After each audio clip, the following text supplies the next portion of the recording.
నా ఖర్చుల కోసమైనా ఇవ్వాలి. మనవరాలికి ఏదైనా కొని పెట్టడానికైనా నా దగ్గర ఎంతో కొంత ఉండాలి. 20,000 గురించి నువ్వు మా అందరి మీద సీరియస్ అవ్వడం కరెక్ట్ కాదు నాన్న. మీరు చేసిందే కరెక్ట్ కాదురా. ఈ డబ్బుల ఆలోచన మీకొచ్చిందా, దానికొచ్చిందా? డబ్బుని అడ్డం పెట్టుకుని ఏదో రకంగా గొడవ పెట్టుకుని రండి, వాళ్ళకి మనశ్శాంతి లేకుండా చెయ్యండి అని చెప్పి పంపించిందా? నోటికొచ్చినట్టు మాట్లాడకు వేదా.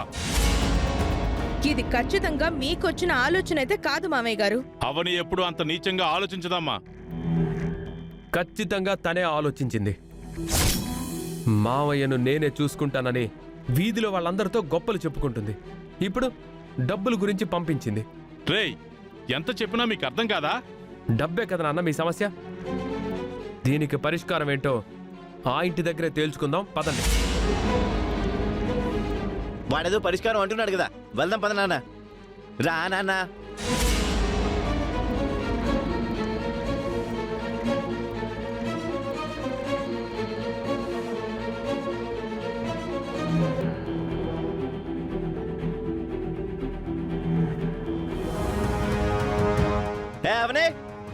అవనే బయటికి రా.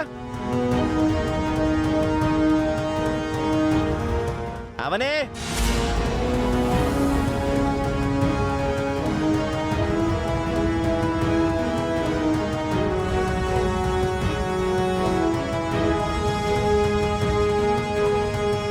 ఏంటి మావయ్య, వీళ్ళందరూ కట్టగట్టుకుని మనింటికొచ్చారు?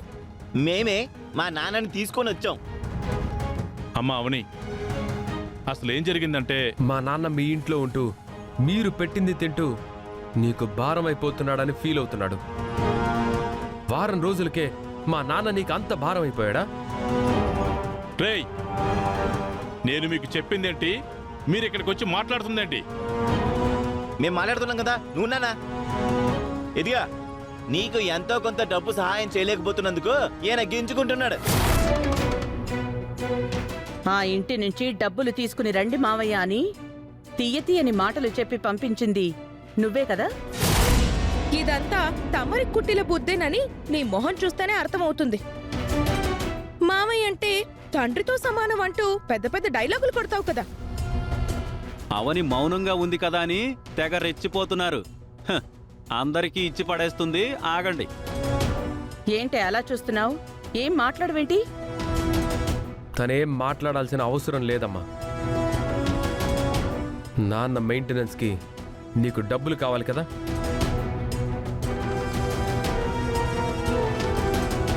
అయితే తీసుకో 25,000. మా నాన్న తను దాచుకున్న 20,000 రూపాయల్ని మేం ఖర్చు పెట్టేశామని మా దగ్గరికి వచ్చి పెద్ద గొడవ చేశాడు. ఇప్పుడు నా తమ్ముడు 5,000 ఎక్స్ట్రా వేసి మరీ ఇస్తున్నాడు. తీసుకో, పండగ చేసుకో. లేదా మా నాన్నని పోషించడం నీకంత కష్టంగా ఉంటే మాతో పంపించేసే. మా నాన్న మాకేం బరువు కాదు. నువ్వు మామయ్య గారికి చేసిన సర్వీస్ కి ఇవి సరిపోతాయా? ఏం తెలియని అమాయకురాల్లాగా చూస్తుంది. దీని మొహాన కొట్టరా. ఏదో పెద్ద ఉద్ధరించేసినట్టు బిల్డప్ ఇస్తున్నావు కదా. డబ్బులు తీసుకో. ఇద్దరు కొడుకులు, కోడలు, కూతురు, భార్య ఉండి కూడా తండ్రిని బయటికి గెంటేశారన్నట్టు మాకు చెడ్డ పేరు వచ్చింది. అయినా పర్వాలేదు, ఈ డబ్బులుంచు. మా నాన్నని బాగా చూసుకో. అందరూ ఇక్కడే ఉండండి, ఇప్పుడే వస్తాను.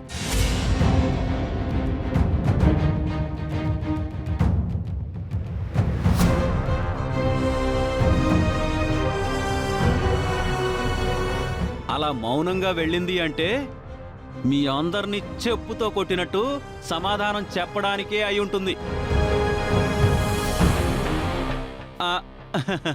అని నాకు అనిపిస్తుంది.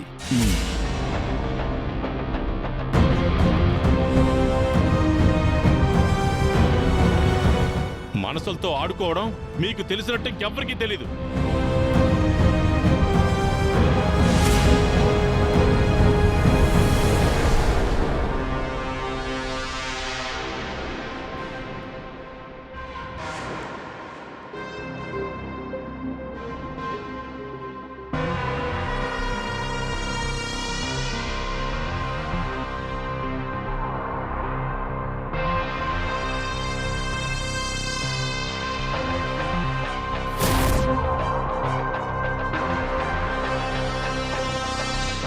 ఏంటిది? మావయ్యకు సేవ చేసుకుంటున్నందుకు నాకు డబ్బులిస్తానన్నారు కదా. ఇటువంటి రోజు ఏదో ఒక రోజు వస్తుందని నేను ముందే ఊహించి ఇది రాసి దాచుకున్నాను. పనిలో పని మిగిలిన లెక్కల గురించి కూడా మాట్లాడుకుందాం. ఇందులో అందరి జాతకాలు ఉన్నట్టున్నాయి. చదువుతానుండండి.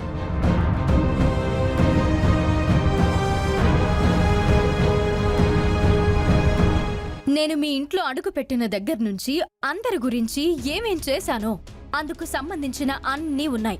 ఆహా, పెద్ద ప్లానే. అన్నయ్య, మీరు మొదలు పెట్టండి. పాయింట్ నెంబర్ 1, అమ్మవారి విగ్రహం కాపాడడం. దొంగ నుంచి అమ్మవారి విగ్రహం కాపాడినప్పుడు వాడు నన్ను షూట్ చేశాడు. ప్రాణాలతో బయటపడ్డాను. అందుకు ఓ 2 లక్షలు సర్వీస్ ఛార్జ్ అనుకోండి. పాయింట్ నెంబర్ 2, వేదవతి అత్తయ్యకు ప్రాణగండం. 5 లక్షలు సర్వీస్ ఛార్జ్. అత్తయ్యకు ప్రాణగండం ఎదురైనప్పుడు నా కూతురు ప్రాణాలకు తెగించి భవానీమాల వేసుకుంది. తనని విజయవాడ దుర్గమ్మ గుడికి తీసుకుని వెళ్లి తన మొక్కుని తీర్పించాను. ఆ సమయంలో అత్తయ్యని హాస్పిటల్లో చేర్పించుంటే 5 లక్షల వరకు ఖర్చయ్యుండేది. శ్రీకర్ బాబుకు 2 సార్లు పెద్ద ప్రమాదాలు. అందుకు 2 లక్షల సర్వీస్ ఛార్జ్. 2 సార్లు నా మెడ నుంచి తాలి పెరిగిపోయి నీకు పెద్ద ప్రమాదాలు జరిగినప్పుడు గుడిలో నిప్పుల గుండంపై నడిచి పొర్లు దండాలు సమర్పించి నేను మంచాన పడ్డాను. దానికి 2 లక్షల వరకు సర్వీస్ ఛార్జ్. అమ్మవారి గురించి, అమ్మ గురించి, శ్రీకర్ గురించే కష్టపడింది కాబట్టి ఇక మన పేర్లు ఉండవు. బామ్మర్ది, నెక్స్ట్ నీ పేరే ఉంది. నా పేరు కూడా ఉందా? ఆ, ఉండదా మరి? నువ్వు బ్రతికున్నావని తెలిసిన తర్వాత నిన్ను కనిపెట్టడానికి మన పల్లెటూరు దగ్గర నుంచి మొదలుపెట్టి ఎన్నో ఊర్లు తిరిగి పట్టుకున్నాను. అందుకు ఓ 5 లక్షలు. నువ్వు దొంగతనం కేసులో ఇరుక్కుంటే అందులోంచి బయటపడేశాను. అందుకు 3 లక్షల సర్వీస్ ఛార్జ్ అవుతుంది.